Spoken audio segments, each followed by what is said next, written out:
کتنے ہی جانور ہیں جو اپنا رزق اٹھائے نہیں پھرتے، اللہ ان کو رزق دیتا ہے اور تمہارا رازق بھی وہی ہے، وہ سب کچھ سنتا اور جانتا ہے۔ یعنی ہجرت کرنے میں تمہیں فکر جان کی طرح فکر روزگار سے بھی پریشان نہ ہونا چاہیے۔ آخر یہ بے شمار چرند و پرند اور آبی حیوانات جو تمہاری آنکھوں کے سامنے ہوا اور خشکی اور پانی میں پھر رہے ہیں، ان میں سے کون اپنا رزق اٹھائے پھرتا ہے؟ اللہ ہی تو ان سب کو پال رہا ہے۔ جہاں جاتے ہیں اللہ کے فضل سے ان کو کسی نہ کسی طرح رزق مل ہی جاتا ہے۔ لہذا تم یہ سوچ سوچ کر ہمت نہ ہارو کہ اگر ایمان کی خاطر گھر بار چھوڑ کر نکل گئے تو کھائیں گے کہاں سے؟ اللہ جہاں سے اپنی بے شمار مخلوق کو رزق دے رہا ہے تمہیں بھی دے گا۔ ٹھیک یہی بات ہے جو سیدنا مسیح علیہ السلام نے اپنے حواریوں سے فرمائی تھی۔ انہوں نے فرمایا، کوئی آدمی دو مالکوں کی خدمت نہیں کر سکتا، کیونکہ یا تو ایک سے عداوت رکھے گا اور دوسرے سے محبت، یا ایک سے ملا رہے گا اور دوسرے کو ناچیز جانے گا۔ تم خدا اور دولت دونوں کی خدمت نہیں کر سکتے۔ اس لیے میں کہتا ہوں کہ اپنے جان کی فکر نہ کرنا کہ ہم کیا کھائیں گے یا کیا پیئیں گے، اور نہ اپنے بدن کی کہ کیا پہنیں گے۔ کیا جان خوراک سے اور بدن پوشاک سے بڑھ کر نہیں؟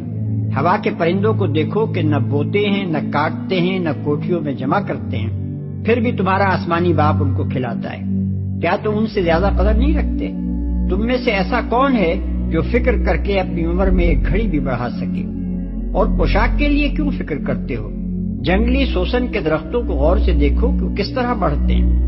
وہ نہ محنت کرتے ہیں نہ کاٹتے ہیں، پھر بھی میں تم سے کہتا ہوں کہ سلیمان بھی باوجود اپنی ساری شان و شوکت کے ان میں سے کسی کے مانند ملبس نہ تھا۔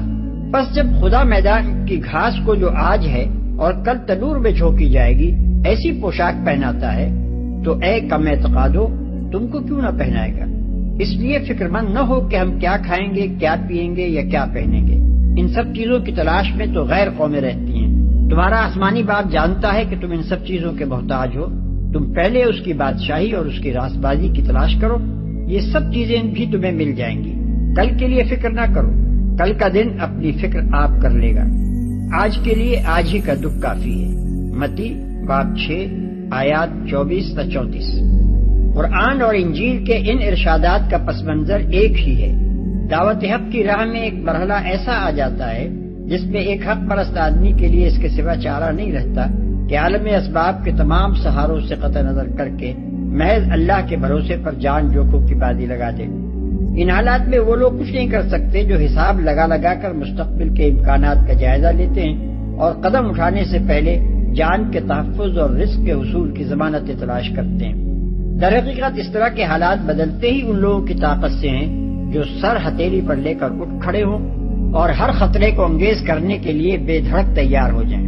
انہی کی قربانیاں آخر کار وہ وقت لاتی ہیں جب اللہ کا کلمہ بلند ہوتا ہے اور اس کے مقابلے میں سارے کلمے پست ہو کر رہ جاتے ہیں۔